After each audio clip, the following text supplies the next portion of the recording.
नमः शिवाय गुरुवे सच्चिदानन्दमूर्ते नमस्तस्मै नमस्तस्मै नमस्तस्मै नमो नमः।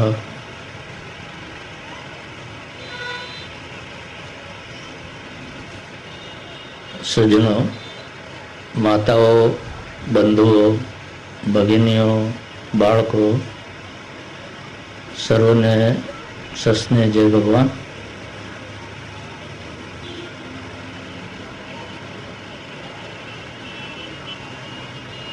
आज गुरु पूर्णिमा नो पवित्र पर्व है। आप सौ आटली मोटी संख्या में एकत्रित थया छो। समय पण घणो थयो छे, पण हवे तमे टेवाई गया छो।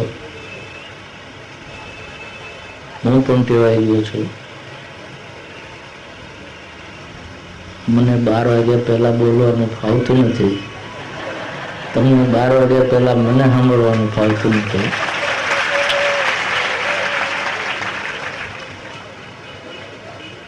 પણ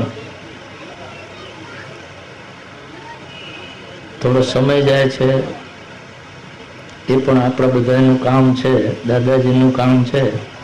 એ નિમિત્તે જ આપણે થોડો સમય વધારે ફાળવવો પડે છે। રણજીતભાઈએ, હરિભાઈએ, જસોલ સાહેબે તમને ઘણી વાતો કરી। લાઈફ મિશનની પ્રવૃત્તિઓની બધી વાતો હતી। પ્રવૃત્તિઓમાં પ્રગતિ થતી જાય છે એની વાતો હતી। પ્રવૃત્તિઓ માટે જે કંઈ જરૂરિયાતો હતી એની વાતો હતી। અને એમની વાતો સાંભળીને તમે બધાએ સારી એવી દાદ આપી, ઘણું દાન જાહેર કર્યું। આજે પવિત્ર દિવસ છે એટલું જ નહીં, અક્ષય તિથિ છે। આજે તમે જે કંઈ દાન ધર્મ કરો એ અક્ષય કાયમ માટે આપણા જીવની સાથે, આત્માની સાથે જોડાયેલું છે। એ પુણ્ય કદી નષ્ટ ન થાય। તો આજે તમે જે દાન કર્યું છે એ ઘણું ઉત્તમ દાન છે।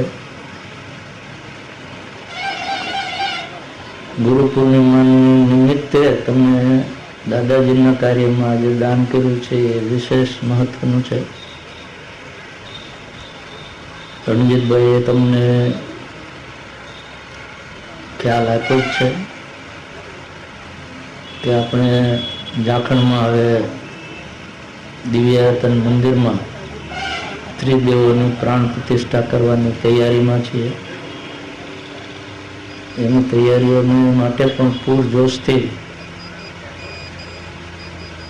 કામગીરી ચાલી રહી છે અને સમયસર મંદિર પૂર્ણ થઈ જશે। બીજી ઘણી સુવિધાઓ ત્યાં આપણે ઊભી કરી લઈશું અને દાદાજીની કૃપાથી જાન્યુઆરી 2007માં આપણો પ્રાણ પ્રતિષ્ઠાનો મહોત્સવ પણ બહુ સારી રીતે ઉજવાશે। તમે બધાએ આજે દાન કર્યું છે। આપણું શાસ્ત્ર કહે છે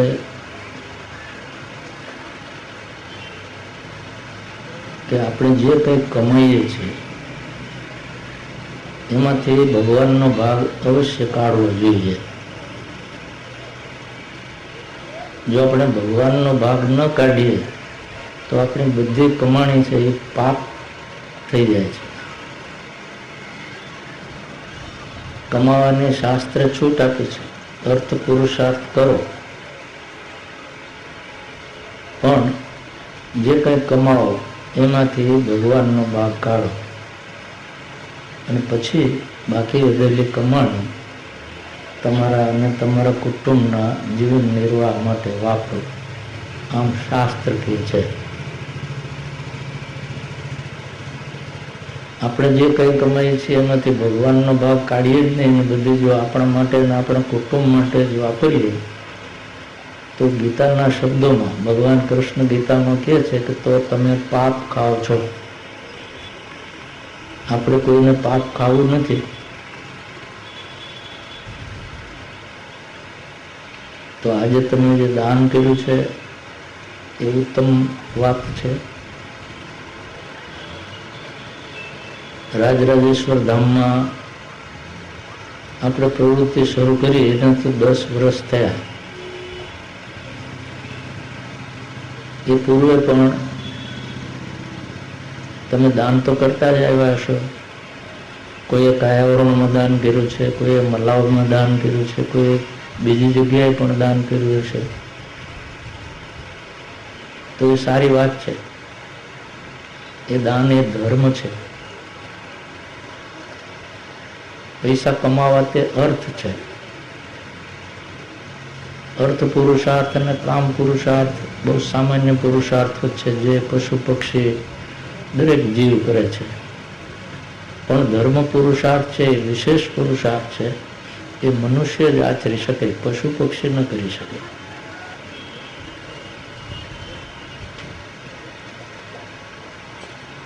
મોક્ષ પુરુષાર્થ છે એ સૌથી વિશેષ અને અઘરો પુરુષાર્થ છે. એને માટે સંસારનો માર્ગ છોડવો પડે, કારણ કે એમાં ઘણો સમય આપવો પડે છે, ઘણું અઘરું કાર્ય છે. સંભવ છે કે એક જન્મ ન પણ પતે, અનેક જન્મ સુધી એમાં સાધના કરવી પડે. પણ સંસારીઓથી આટલું બધું કરી ન શકાય. એટલે સંસારીઓ માટે ધર્મ પુરુષાર્થ એ શ્રેષ્ઠ ગણ્યો છે. તમે બધા એ ધર્મ પુરુષાર્થ કર્યો. આજે બધાએ સારું એવું દાન નોંધાયું છે અને એની નોંધ હું તો અહીંયા હાજર હતો એટલે મેં લીધી છે. પણ આપણા બે મહાપુરુષો બાપુજી અને દાદાજી જે સ્થૂળ સ્વરૂપે હાજર નથી પણ સૂક્ષ્મ સ્વરૂપે તો બધું જોવે છે કે અમારા દીકરા અને દીકરીઓ શું કરી રહ્યા છે. એ પણ પ્રસન્ન થયા છે. તો ઘણું સુંદર કામ કર્યું છે તમે. શાસ્ત્રમાં, નીતિશાસ્ત્રમાં એક સુંદર શ્લોક કયો છે એ તમારી સમક્ષ હું પહેલા વાંચું છું, પછી સમજાવું છું.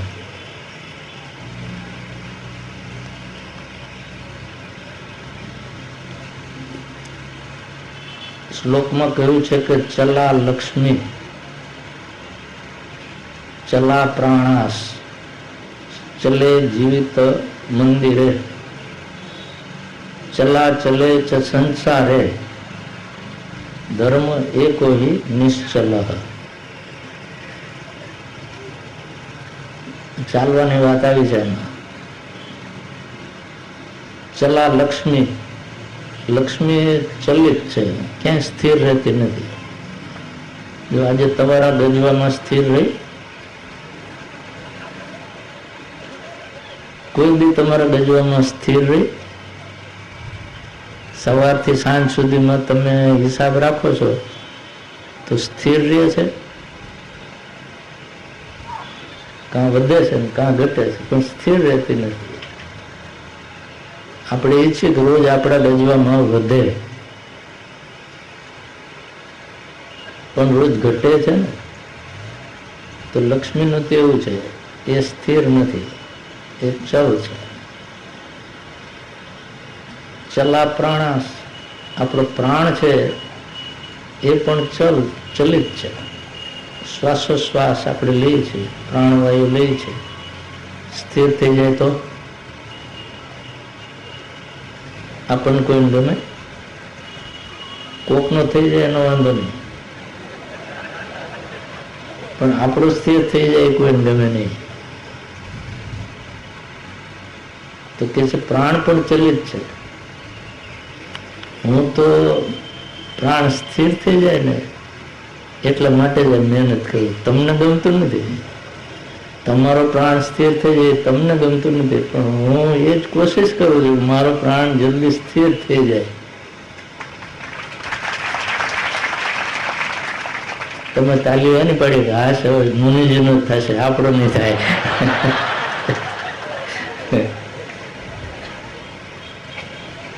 પ્રાણ સ્થિર થઈ જાય પણ શરીર છૂટે નહીં એવું સ્થિર કરો. અઘરું કામ છે ને, બોલો. નહીં તો પ્રાણ સ્થિર કરવાનું કઈ અઘરું છે? તમે નાક દબાવીને બેહો, હું કહું નહીં ત્યાં સુધી છોડવું નહીં. તમારે હમણાં સ્થિર થઈ જાય, 5 મિનિટ લાગે, પણ દેહ છૂટે નહીં એને પ્રાણ સ્થિર થઈ જાય પછી ચલિત કઈ રહે જ નહીં, તો કામ થઈ જાય. ચલે જીવિત મંદિરે. જીવન જીવિત એટલે આપણું જીવન સ્થિર છે, આપણું જીવન સ્થિર છે.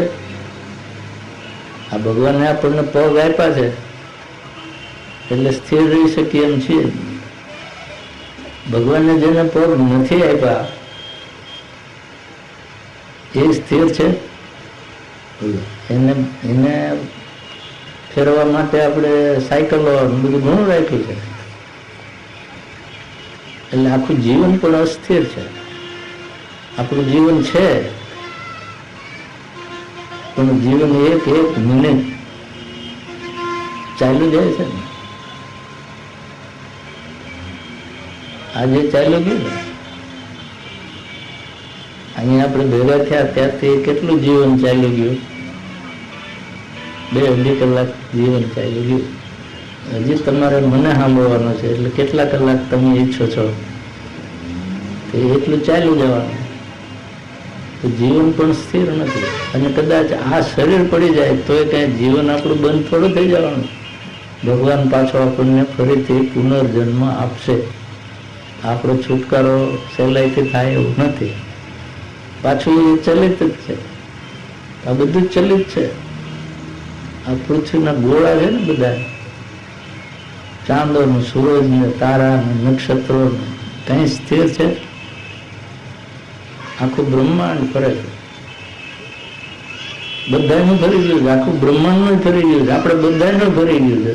બધું આમ ફરી ફરીને ચાલે છે, બધું ચલ છે, કાંઈ સ્થિર નથી. વિજ્ઞાનીઓ પણ કહે છે કે બ્રહ્માંડ આખું હજી વિસ્તરણ થતું જ જાય છે, ચલિત જ છે, કાંઈ સ્થિર નથી.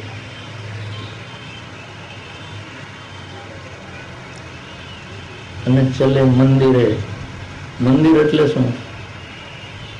આપણે દિવ્યાયતન બાંધવી નહીં. વચ્ચે રણજીતભાઈએ કહ્યું ને, મારું નામ લઈને કે ગુરુજી કહે છે કે આપણું મંદિર છે દેહ, એ પણ ચલિત છે, ચલાયમાન છે. કેટલા દેહ આપણને મળી ગયા આપણને ખબર છે? અત્યારે જે મળ્યો છે એને આપણે જાણીએ છીએ, આગળ મળી ગયા એને આપણે જાણતા નથી, હવે પછી જે મળવાના છે એને આપણે જાણતા નથી. ભગવાન સારો માણસ છે કે આપણે જાજુ યાદ ન રાખવું પડે, એટલે એક જ દેહને યાદ રાખવાનું, આગલાને બોલાવી દે. નહીં તો આગલા એટલા બધા દેહ થઈ ગયા છે, આપણે કદાચ લાખો જન્મ લઈ લીધા છે, એને આપણે અત્યારે યાદ કરવા જઈએ ને તો હું આગળ કોણ હતો એ આપણને જ યાદ આવે એમ નથી. તો દેહ પણ ચલિત છે. ચલા ચલે છે સંસારે. આ આખો સંસાર પણ ચલાયમાન છે, ચલિત છે. સંસાર એટલે આપણો ઘર વ્યવહાર, કુટુંબનો વ્યવહાર, સમાજનો વ્યવહાર, દેશનો વ્યવહાર, આપણા બધા સંસારિક સંબંધો આ બધું ચલિત છે. આપણે એક વખત કોકના પુત્ર હોઈએ છીએ, એ રોલ ભજવીએ છીએ. કોકના ભાઈ હોય છે, બહેન હોય છે, એ રોલ ભજવી લે છે. પછી કોકના પતિ પત્નીનો રોલ ભજવી લઈએ છીએ. પછી કોકના પિતા માતાનો રોલ ભજવી લઈએ છીએ. પછી કોકના સાસુ સસરાનો રોલ ભજવી લઈએ છીએ. કોક સાસુ વહુનો રોલ ભજવી લે છે. આવા બધા રોલ ભજવી લે છે ને. પણ જે વહુ છે એ કાયમ વહુ રહે છે, સાસુ થાય છે. અને જે સાસુ છે એ પહેલા સાસુ હતી. બધા રોલ આવે ને જાય, બધું ચલાયમાન છે. તો છેલ્લે કે છે કે ધર્મ એકો હિ નિશ્ચલ. આ જગતમાં કાંઈ જો સ્થિર હોય, નિશ્ચલ હોય, અચલ હોય તો માત્ર ધર્મ છે. બોલો, આટલી બધી વાતો આવી ગઈ. લક્ષ્મીની વાત આવી, પ્રાણની વાત આવી, આપણા જીવનની વાત આવી, આપણા દેહની શરીરની વાત આવી, આપણા સંસાર વ્યવહારની વાત આવી. આ બધું જ ચલિત છે. ફક્ત એક ધર્મ એવી ચીજ છે જે અચલ છે. આ બ્રહ્માંડ આખું અચલ છે, ચલિત છે, પણ ધર્મ એક અચલ છે. જે ચલિત છે એ લાંબુ ટકવાનું નથી. એનો અંત છે, એનો નાશ થવાનો છે. લક્ષ્મી લાંબુ ટકવાની નથી, એનો નાશ થવાનો છે. પ્રાણ લાંબુ નહીં ટકે, એનો નાશ થશે. પ્રાણ એટલે આપણું જીવન, ચેતન. આપણો દેહ નાશ થવાનો છે. આપણું જીવન નષ્ટ થવાનું છે. સંસારના બધા વ્યવહારો નષ્ટ થઈ જવાના છે. કેટલી પેઢી આગળ, કેટલી કુટુંબો આવી ગયા આ જગતમાં, કેટલી સાસુઓ આવી ગઈ, કેટલી વહુ આવી ગઈ, એ બધી હાલી ગઈ. હવે નવી સાસુ, નવી વહુ, એ હાલી જશે. પાછી બીજી નવી સાસુ, નવી વહુ. પણ આહુનો ક્રમ ચાલુ રહેશે. ધર્મ છે એ નિશ્ચલ છે. સાસુનો ક્રમ સમજવા જેવો છે. તમને બધાને એટલી તો ખબર છે કે સાસુ અને વહુના સંબંધ વિશે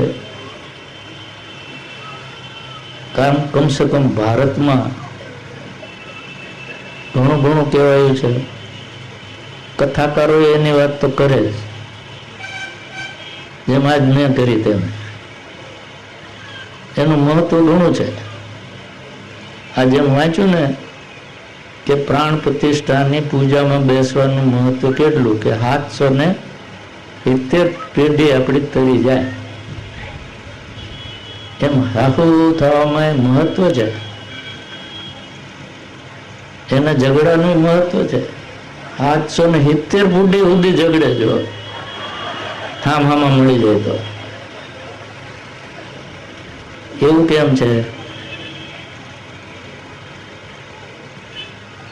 તો એને માટે તમને બધાને આશ્ચર્ય થશે. મને આશ્ચર્ય થયું. મેં એક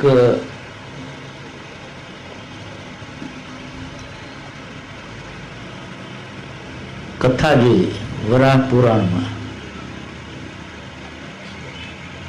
હું તો કંઈક બીજા હેતુસર વાંચતો હતો, પણ વરાહ પુરાણમાં એક કથા વાંચવામાં આવી મારી. એમાં ધર્મ વ્યાધનું ચરિત્ર આવે છે. વ્યાધ એટલે શિકારી. જંગલમાં રહેતા હોય માણસો, ત્યાં તો પહાડ હોય, જંગલો હોય, એટલે ત્યાં ખેતી લાયક જમીન ના હોય. તો માણસ પ્રવાહ કેવી રીતે કરે? એટલે જંગલમાં રહેનારા માણસો પશુ પક્ષીનો શિકાર કરે અને એમાંથી આજીવિકા મેળવે, એનું ને એના કુટુંબનું પોષણ કરે. એટલે વ્યાધ એ સંસ્કૃત શબ્દ છે શિકારી લોકો માટે. તો એક વ્યાધ તો શિકારી હતો, એનું ને એના કુટુંબનું જીવન નિર્વાહ શિકાર કરીને કરતો હતો.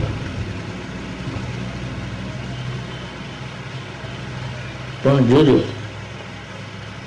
શિકાર કરે એટલે માણસ સાત્વિક નથી હોતો, પાપી હોય છે એવું આપણે માની લેવાની ભૂલ ન કરવી જોઈએ. એ તો એની જરૂરિયાત છે, ત્યાં એની પાસે બીજું ખાવાનું છે નહીં, ખેતીની જમીન નથી, તો એ કેવી રીતે નભે?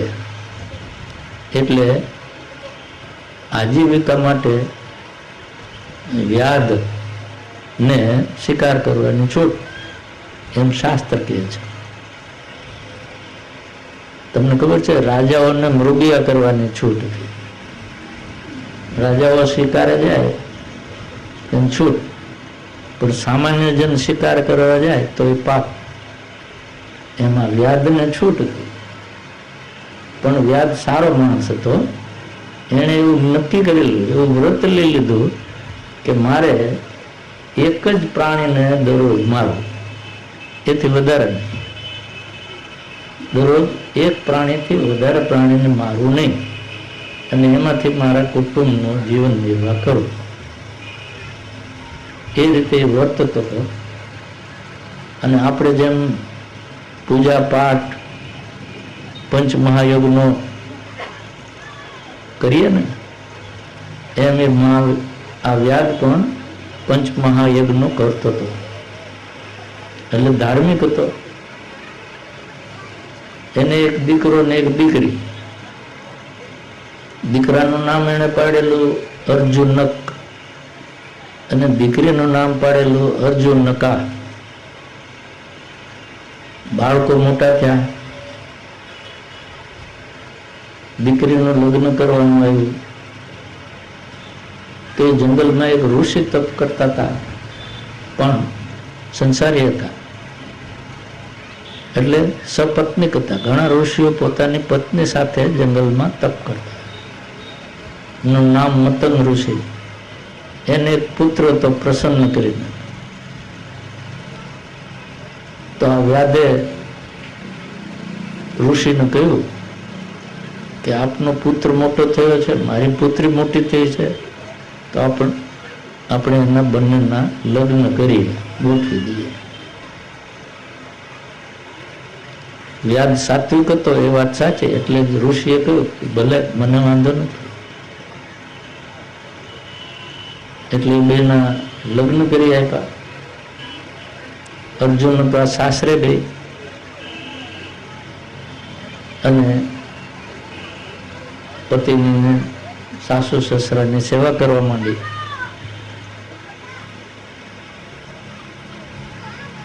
પણ સાવ સારી વહુ હોય તો સાસુને તો દોષ દેખાય ને. સાચું કહેજો, વહુઓ નહીં બોલે પણ સાસુઓ બોલો, દેખાય કે નહીં? અને દોષ ન કાઢે તો એનું નામ સાસુ કહેવાય. આપણે વહુનો દોષ ન જોઈ શકીએ તો આપણે સાસુ પદમાં ધૂળ પડી ગઈ. એટલી તો આવડત હોવી જોઈએ ને. તો આ અર્જુન નકા છે, એની સાસુએ પણ એક દિવસ કાંઈક એના કામમાં દોષ કાઢ્યો અને સાસુએ એમ બોલ્યા કે આ વ્યાધ છે, શિકારી પાપી માણસ, જીવ મારતો હોય, જે જીવ હિંસા કરતો હોય, એની દીકરીમાં બીજું શું વેચતો હોય? એના સંસ્કાર કેવા હોય? એને તો આવડે જ નહીં ને સરખું કામ કરતા.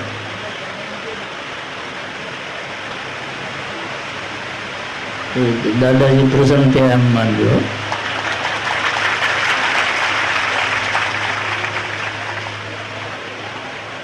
તો તમને ગરમી ન થાય એટલે જરાક ઝાપટું મળી ગયું.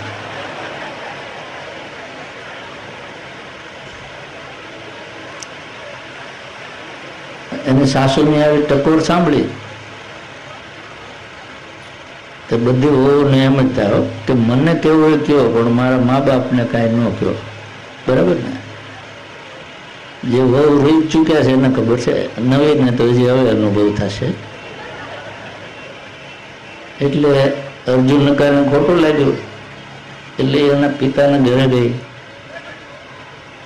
પિતાએ પૂછ્યું, કેમ દીકરી, કઈ કામે આવી? તો કે નહીં, મને આવું મારી સાસુએ કહ્યું કે આવું જીવ હિંસા કરતો હોય એવા પાપી માણસની દીકરીમાં બીજા શું સંસ્કાર હોય? તો મારે તો કઈ વાંક હતો જ નહીં, હું તો બરાબર સેવા કરતી હતી, પણ આવું બોલ્યા એટલે મને ગમ્યું નહીં.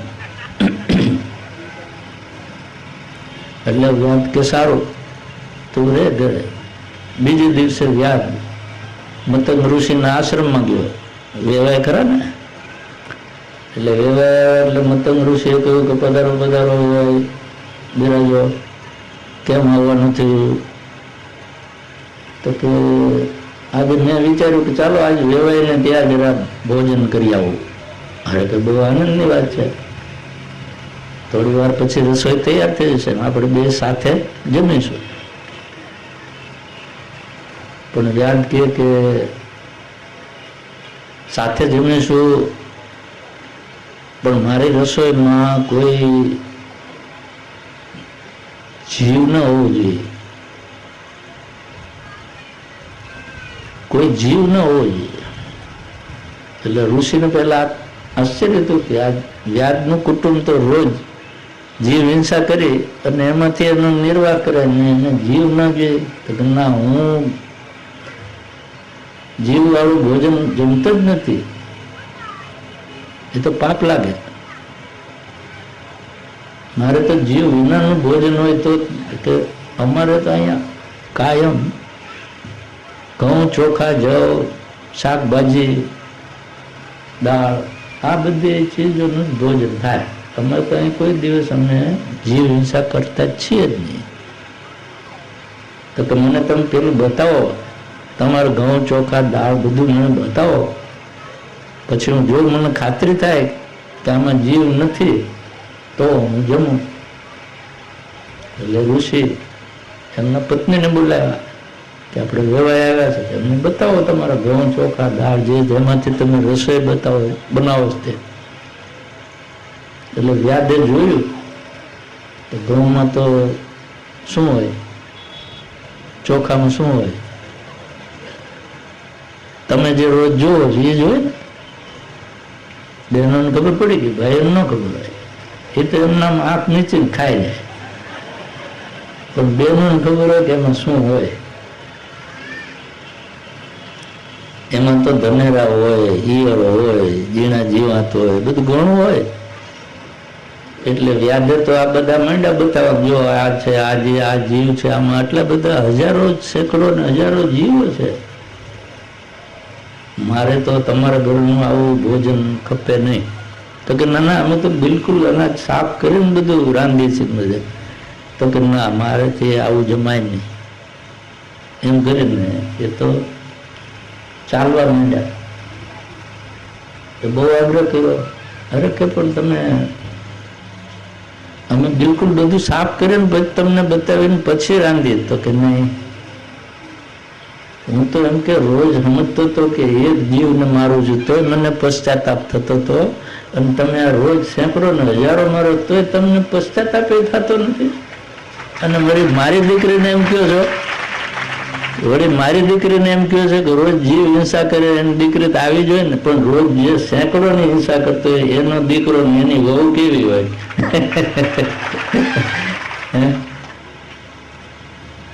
એટલે એની સાસુને એમ થયું કે હું આમ બોલી હતી તેમ મારી વહુએ એમ ફરિયાદ કરી. એટલે એ સાસુએ ઠપકો આપવા માંડી ગયા વેવાય.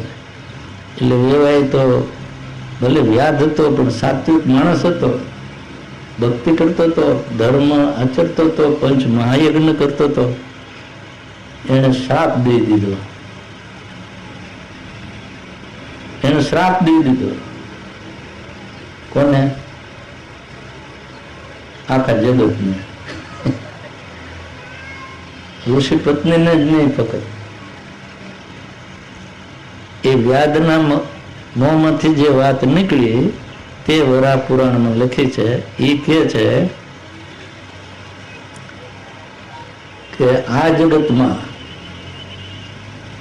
કોઈ સાસુને ક્યારેય કોઈ વહુ ઉપર વિશ્વાસ નહીં બેસે, અને આ જગતમાં કોઈ વહુ ક્યારેય સાસુ જીવિત રહે એવું ઈચ્છશે નહીં. બોલો, આ વ્યાધે તમારા મનની વાત કહી દીધી ને. બોલો, આ મેં વાંચ્યું ને તો તમે હશે એનાથી હું વધારે હસેલો. પણ આ ખરેખર જે શબ્દો લખ્યા છે વ્યાધના શાપમાં એ મેં સંભળાયું. એટલે તમે જે કંઈ કરી રહ્યા છો એ વ્યાધના પ્રતાપે કરી રહ્યા છો. કાંઈ હરકશોક મનમાં રાખવો નહીં. હવે તમને છૂટ છે. આ તો વ્યાધે લાયસન્સ આપી દીધું છે કે તો આમ જ ચાલે. ઠીક, આ તો થોડુંક તમને આટલું બધું મોડું થયું છે ને તો પછી બહુ સિરિયસ ન થઈ જાઓ. એટલે જરા હશે. આપણે વાત તો આ શ્લોકની કરતા હતા કે સંસારમાં બધું ચલાયમાન છે, પણ ધર્મ એક એવો છે કે જે નિશ્ચલ છે. હવે ધર્મ છે તો આપણે પાછો ધર્મને યુગ બળની રીતે વિચારવો પડે. આપણે અત્યારે કળિયુગમાં જીવી રહ્યા છીએ. આપણી પહેલા દ્વાપર યુગ ચાલતો હતો, કળિયુગ પહેલા. એની પહેલા ત્રેતાયુગ ચાલતો હતો ને એની પહેલા સત્યયુગ ચાલતો હતો. તો સત્યયુગ, ત્રેતાયુગ, દ્વાપર યુગ અને કલિયુગ એમ 4 યુગ છે. એ ચારેય યુગ જેમ આગળ વધતા જાય એમ ધર્મમાં, સત્યમાં અને આયુષ્યમાં ઘટાડો થતો જાય એમ શાસ્ત્ર કહે છે. ધર્મશ્ચ સત્યમ આયુશ્ચ તુર્યાંશેન કલૌ યુગે. શું કહે છે? ધર્મ ચ એટલે કે ધર્મશ્ચ, સત્યમ એટલે સત્ય, આયુ ચ એટલે આયુષ ચ.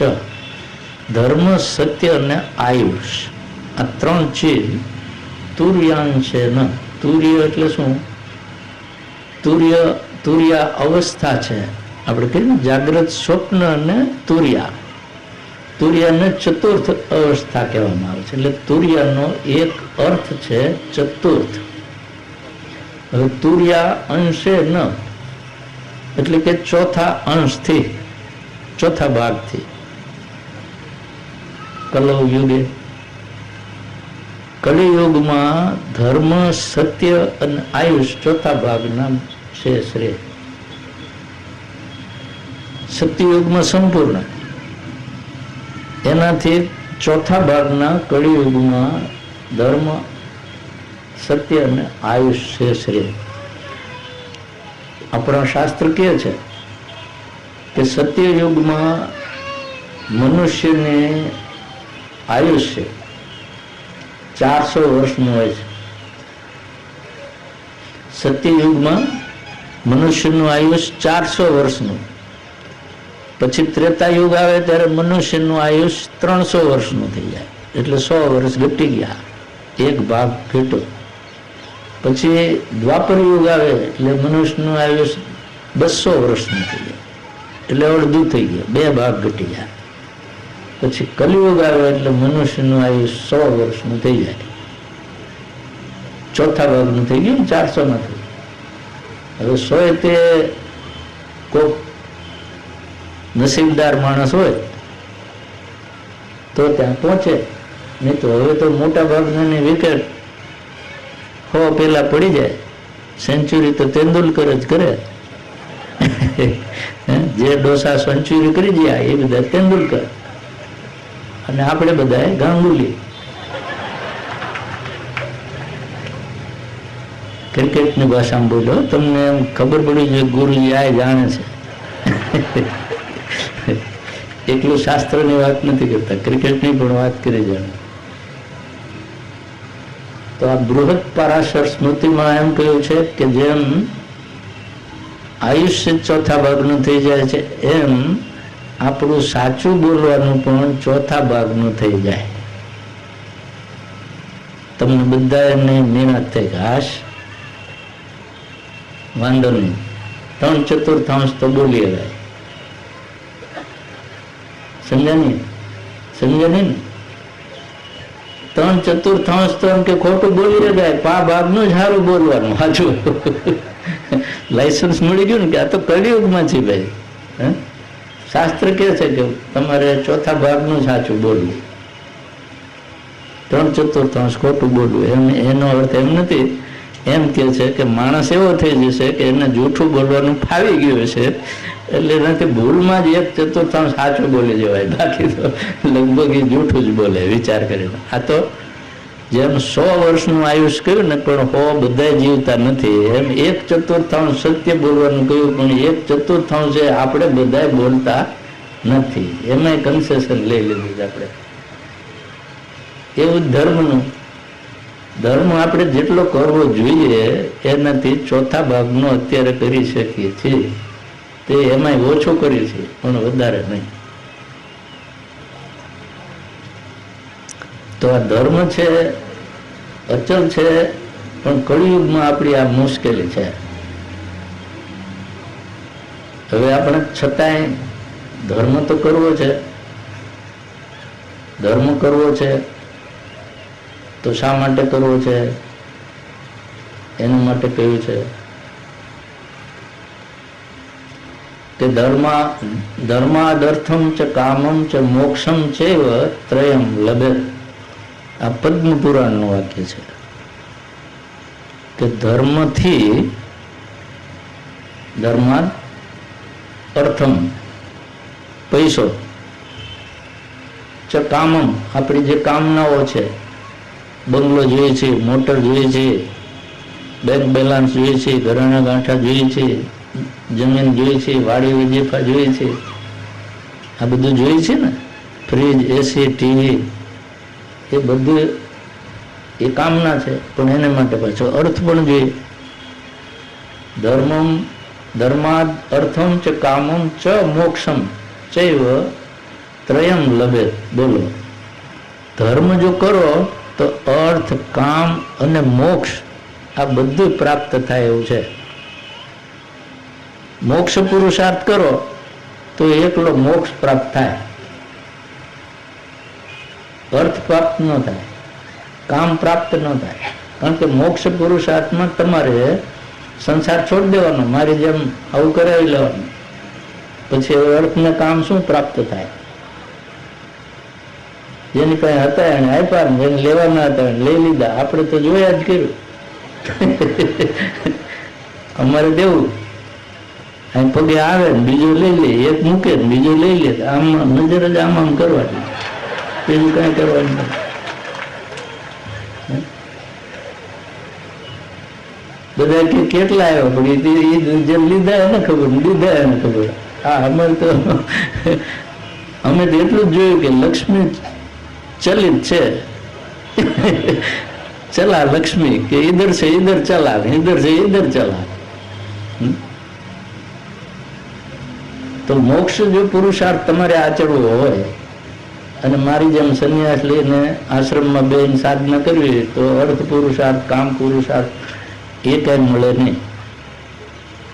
અને પછી ધર્મ પુરુષાર્થ કરવાનો રહેતો નથી. એટલે મોક્ષ પુરુષાર્થ કરે ને એકલો મોક્ષ જ મળે, પણ ધર્મ પુરુષાર્થ કરે તો અર્થ, કામ અને મોક્ષ આ ત્રણેય પ્રાપ્ત થાય. તાર મૂર્ખ માણસ કોણ? હું તમે. 3 મળે એવું કરાય, 1 મળે એવું કરાય? સાચું કહી દઉં.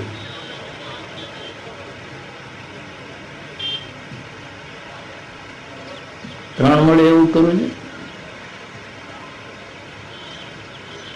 તમારે 3 મળે એવું જ કરવું છે. મેં આગલા ઘણા જણને ધર્મ કરી લીધો છે, એટલે આ મને મોક્ષ મળવાનો છે, એટલા માટે ભગવાને આ કામ નથી. બરાબર?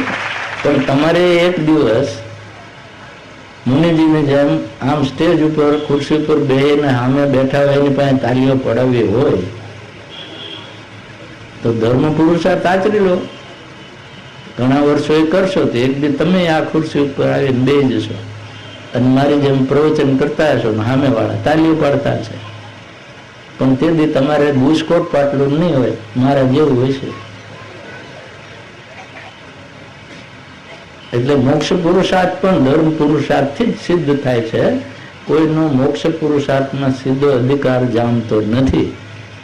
અનેક જન્મ સુધી ધર્માચરણ કરવું પડે. બહુ નામ જન્મ નામ અંતે જ્ઞાનવાન મામ પ્રપદ્યતે. બહુ જન્મ પછી આમાં નંબર લાગે છે. ગીતામાં કહ્યું છે ને ભગવાન કે હજારો લાખો મનુષ્ય આને માટે મતતા હોય છે. એ મતનારા હજારો થઈ જાય તો એમાંથી કોઈ એકનો નંબર લાગે. આ એવું છે. પણ ધર્મ પુરુષાર્થનું મહત્વ સમજો. જો તમારે અર્થ અને કામ પણ મેળવવા હશે તો ધર્મ પુરુષાર્થ કરવો પડશે. અને આ 100% ટ્રુથ છે.